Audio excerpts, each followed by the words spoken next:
Hello students, welcome back in my video.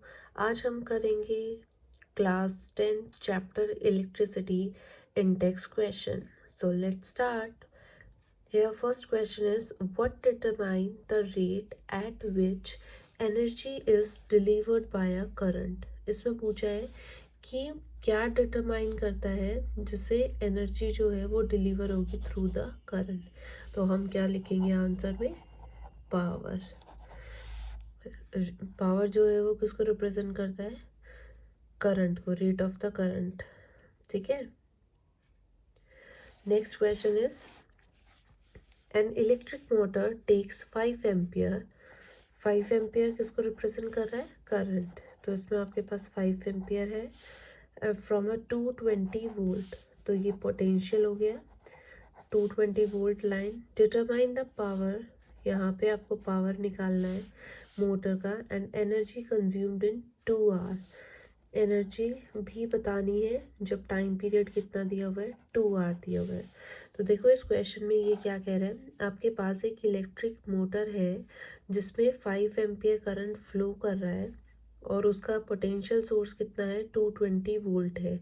तो आपको उस मोटर की पावर निकालनी है और आपको ये बताना है कि 2 आवर में वो कितना एनर्जी कंज्यूम कर रहा है। तो ये सबसे पहले हम गिवन लिखेंगे यहाँ पे जो भी दिया हुआ है, फिर उसके बाद हम इसको सॉल्व करेंगे। तो पहले पावर के लिए फॉर्मूला हम यूज़ करेंगे यहाँ पे। जनरल फॉर्मूला होता है वर्क डन अपॉन टाइम।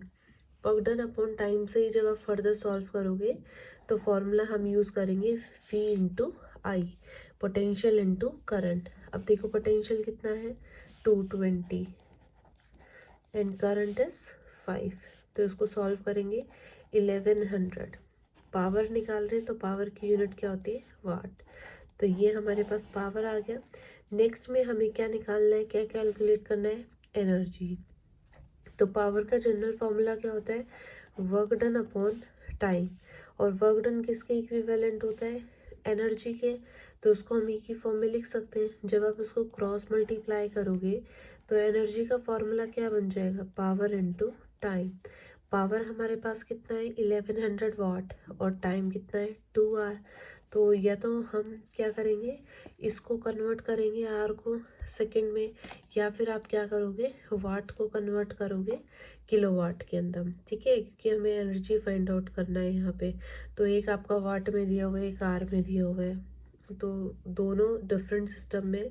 तो पहले इसको हम कन्वर्ट करेंगे। तो 1 किलोवाट जो है वो किसके इक्वल होता है? 1000 वाट के इक्वल होता है। तो 1 वाट को किसके इक्वल हो जाएगा? 1/1000 किलोवाट के इक्वल आ जाएगा। तो यहाँ वाट को जब आप चेंज करोगे तो 1100 डिवाइडेड बाय 1000, और टाइम आपके पास कितना है? 2। इसको सिंप्लीफाई कर लोगे, 2 5 ज़ा 10। जब आप इसको सॉल्व करोगे तो 2.2 आ जाएगा। ठीक है। क्या फाइंड आउट किया हमने? एनर्जी। तो एनर्जी की जो यूनिट होती है वो क्या होती है? जूल। तो हमारे पास ये आंसर आ जाएगा। आई होप आपको ये क्लियर है। कोई डाउट है तो आप कमेंट सेक्शन में लिख सकते हैं। मिलते हैं नेक्स्ट वीडियो में, तब तक रिवाइज।